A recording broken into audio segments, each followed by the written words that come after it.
Curado was a gentleman. Once, his cook did some mistake for which Curado was about to punish him. How did the clever cook manage the tricky situation? Let's read the funny story and learn. Curado was a gentleman who lived in a country of Europe. He was a noble, gallant, and worthy citizen. He loved to spend his time chatting with his friends and sometimes going for a hunting expedition.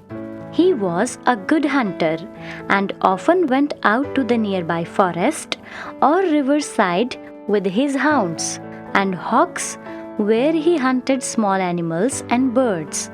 One day, he went to the riverside for hunting birds. There he shot a crane and sent it home to his cook. He ordered him to prepare it for supper. The cook was a simple but clever fellow. He was expert in his job. He dressed the bird, added recipes, trussed it, and set it over fire to roast. Soon the kitchen was full with the aroma of the roasted bird. When it was nearly done, one of his friends chanced to come to meet him. He was attracted by the good smell of the roasted bird. He was a glutton and could not resist himself from going straight to the kitchen.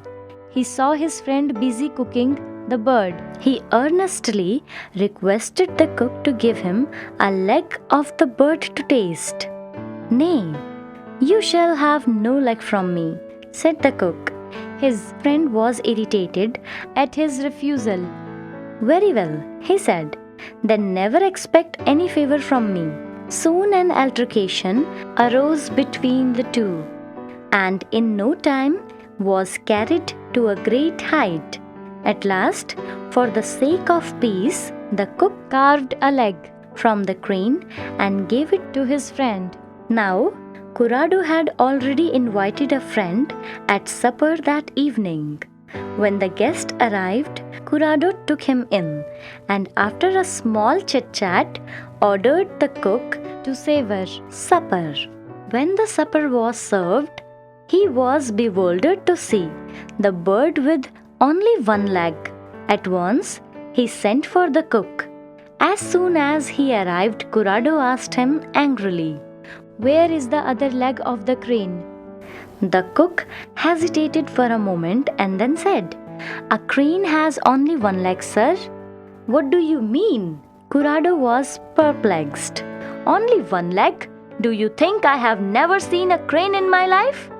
"Believe me, sir, I am telling the truth, and I will prove it to you from a living crane whenever you wish," declared the cook.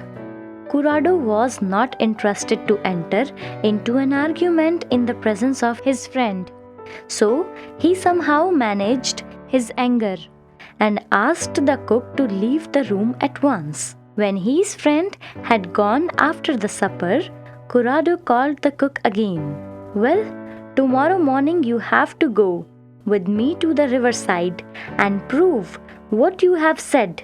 But remember, if you are wrong, I will thrash you so that you will remember it as long as you live," he said.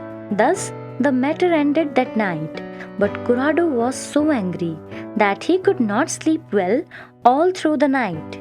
He rose early in the morning, called for horses, and took the cook along with him towards the river, where he had often seen plenty of cranes at that early hour of the day.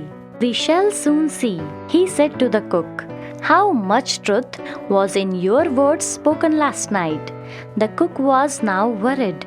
He had somehow managed to escape last night, but he knew that there was now little hope for him. Soon they reached the riverside. All of a sudden, the cook happened to see a number of cranes in the shallow water of the river. They were all standing on one leg, as cranes usually do.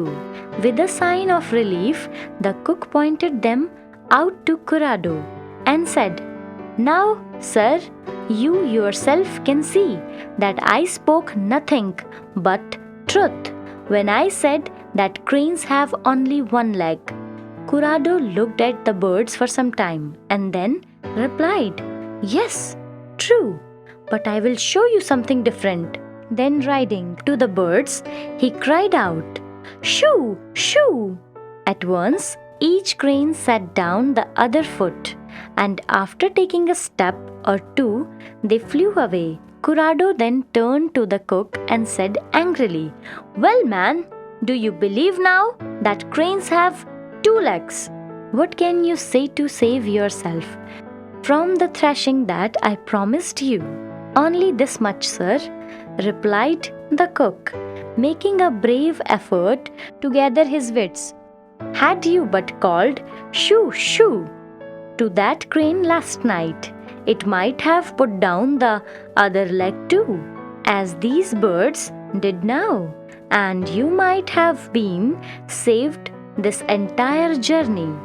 Well said, man, well said. Curado laughed heartily. Your ready wit has saved your skin today. Now let's turn and go home. Thus the cook escaped a beating and made peace with his master. Adapted and abridged.